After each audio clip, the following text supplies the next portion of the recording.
राधे राधे।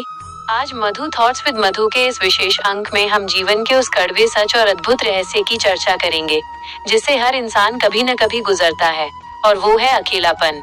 क्या आपको भी लगता है कि इस भीड़ भरी दुनिया में आप बिल्कुल अकेले हैं? क्या आपको डर लगता है कि जब सब साथ छोड़ देंगे तब आपका क्या होगा? भगवान श्री कृष्ण गीता में कहते हैं कि अर्जुन, जिसे तुम अकेलापन समझते हो, वास्तव में वो मेरा तुम्हारे करीब आने का निमंत्रण है। जब संसार के सारे द्वार बंद हो जाते हैं, तभी भीतर का वह द्वार खुलता है जहाँ परमात्मा का निवास है। याद कीजिए कुरुक्षेत्र का वो मैदान, जहाँ अपनों के बीच खड़े होकर भी अर्जुन खुद को सबसे अकेला महसूस कर रहे थे। उस अकेलेपन में ही उन्हें गीता का दिव्य ज्ञान प्राप्त हुआ। कृष्ण सिखाते हैं कि अकेलापन एक कमजोरी है, जबकि एकांत एक परम शक्ति है। जो व्यक्ति खुद के साथ खुश रहना सीख जाता है, उसे दुनिया की किसी बैसाखी की जरूरत नहीं पड़ती।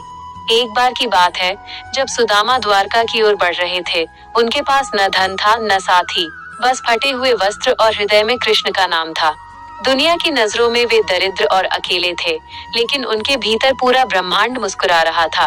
कृष्ण कहते हैं कि तुम इस संसार में अकेले आए थे और अकेले ही जाओगे, तो फिर इस छोटे से सफर में दूसरों पर इतनी निर्भरता क्यों? जब आप दूसरों से अपेक्षा करना छोड़ देते हैं और स्वयं को ईश्वर के चरणों में समर्पित कर देते हैं, तो वह अकेलापन परमानंद में बदल जाता है।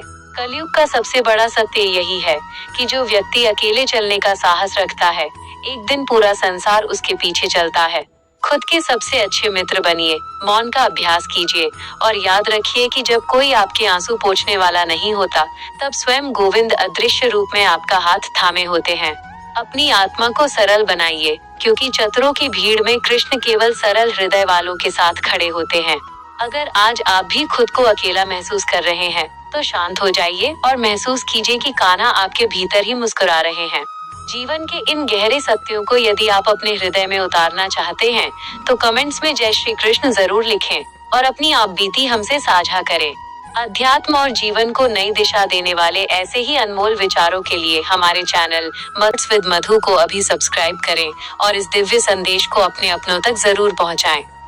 राधे राधे।